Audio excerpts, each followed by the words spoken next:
अन्याय बढ़िला सरकार गला सांबादिकों को गिरफ कले सरकार गले 2020 नवेम्बर 4 तारिख में देशर जड़े वरिष्ठ सांबादिक आर भारत न्यूज चैनल मुख्य अर्णब गोस्वामी को मुंबई पुलिस षड्यंत्र करी मामला उपरे मामला करी गिरफ करिथिला।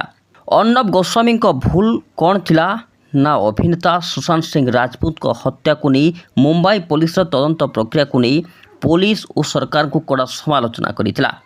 केवल सेतिक नुह साधु सन्त मानक उपरे होइतिबा आक्रमण घटना मध्य सीधा सीधा सेतेबेले महाराष्ट्र थिबा उद्धव को मिलित सरकार को दायी करी लगातार भाव में खबर प्रसारण करी सत्य घटना को लोकलोचन को आनिथिले।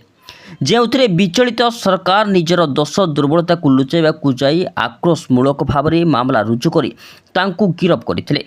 परवर्ती समय महाराष्ट्र सरकार भांगी जाइथिला।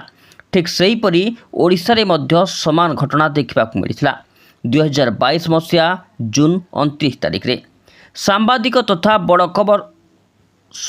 खबर न्यूज चैनल संपादक अर्धेन्दु दास को पुलिस समान ढांचारे गिरफ करथिला। श्री दास को भूल है कि से पूरी परिक्रमा प्रकल्प प्रसंग में तथ्य सहित नवीन को घेरी आउ अणओडिया प्रसंग और पप प्रसंग में बीजेडी सरकार को कड़ा समालोचना करथिले।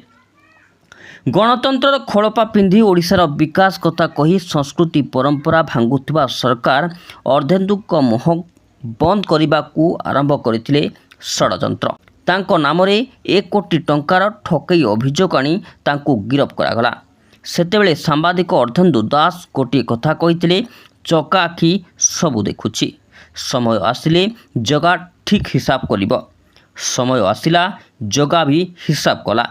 क्षमतार अहंकार रे अणओडिया बाबू मानू धरी विकास नारे कोटी कोटी अर्थ लुटी मनमानी करुवा बीजेडी सरकार अंत हला।